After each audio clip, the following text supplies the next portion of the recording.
नीमच मध्य प्रदेश से। भेड़ भेड़िया चराने वाला चरवाहा, भेड़ का चरवाहा, ये मेरी कहानी का शीर्षक है। मैं एक लघु कथा सुनाने जा रही हूँ।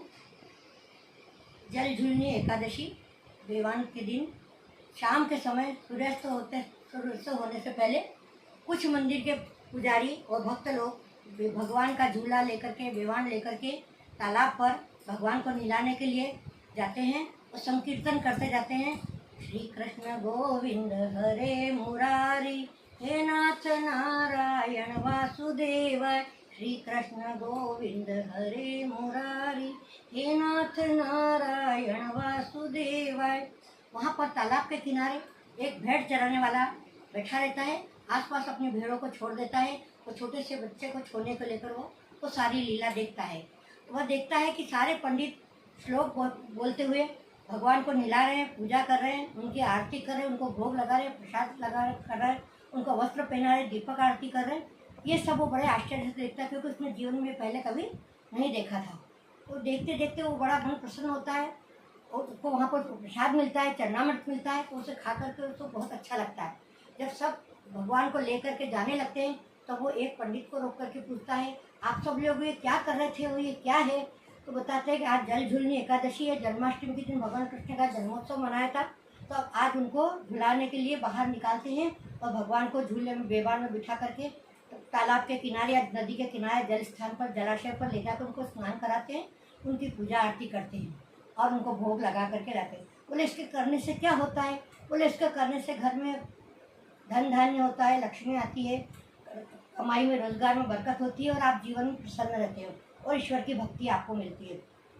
तो वो कहता है मैंने तो ऐसा कभी देखा ही नहीं, किया ही नहीं। ये वो कह करके चले जाते हैं। तो वो फिर मन में सोचता है कि इनके सबके तो भगवान ये हैं और मेरे तो भगवान ये भेड़े हैं। मैं इन्हीं को चलाता हूँ, इन्हीं से मैं जीवन चलाता हूँ और मेरे इसमें सारी भेड़ें बड़ी बड़ी, एक छोटा सा बच्चा है, तो यही मेरे भगवान का बाल रूप है।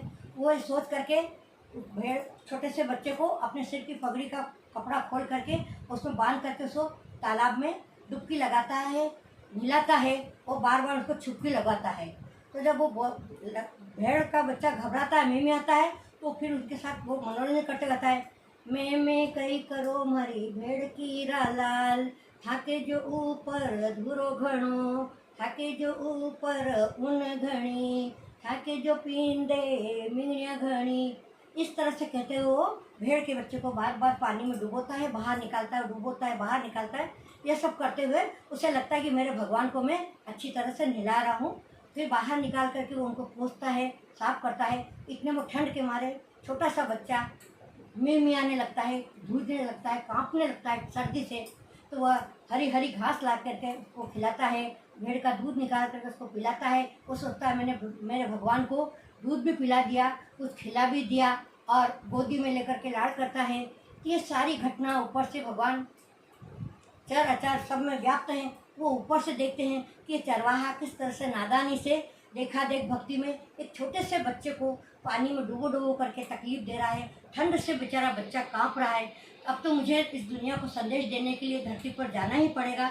ये सोच करके सूर्यास्त के समय भगवान श्री कृष्ण पीताम्बर पहने हुए, मुकुट लगाए हुए और अपने पूर्ण अवतार रूप में पेड़ के झुरमुट से निकलते हैं और बांसुरी बजाते हैं। बांसुरी बजाते हुए वो उसके सामने आते हैं। तो वो एकदम उनका प्रकाश देख करके चकाचौंध हो जाता है। और वो कहता है कि आप कौन हो, मैं आपको नहीं जानता। कि बोले जो तुमने अभी पूजा देखी, मैं उन्हीं का बड़ा रूप हूँ और तुम ये क्या कर रहे थे?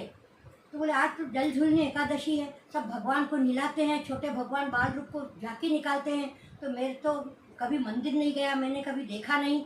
तो मेरे जो रोजी रोटी यही है भेड़े, उनका जो छोटा सा बच्चा था, मैंने इसको आपका ईश्वर का रूप समझ करके इसको नहलाया, इसको किया। तो बोले तुम जानते हो तुम्हारे सब करने से इसको कितनी तकलीफ हुई, इसकी आत्मा कितनी तड़प रही है।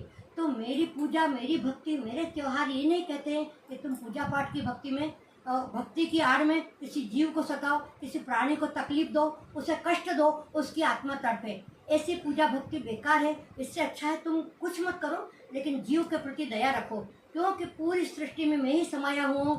जड़ चेतन सूक्ष्म लघु रूप तीनों लोकों में मेरी सत्ता है और हर प्राणी में मेरा ही रूप है। तो तुम किसी जीव आत्मा को मत सताओ। तो भगवान के पैरों में गिर जाता है। बोले आज के बाद मैं कभी भी आपके भक्ति के नाम से और इसके नाम आडंबर के नाम से कभी किसी जीव को नहीं सताऊंगा और सभी जीवों पर दया करूँगा, यह प्रतिज्ञा कर लेता है। तो कहते हैं मुझे ये सब कहने के लिए ही मुझे इस धरती पर आना पड़ा। तो कहते हैं कि जो सच्चा सीधा सरल होता है, उन्हें उसके सरल स्वभाव के कारण उसे भगवान के दर्शन हो गए। तो हमें भक्ति के माध्यम से किसी प्राणी को सताना नहीं चाहिए और किसी को सता करके हमें पूजा पाठ नहीं करना चाहिए, वो हमारे सब बेकार है।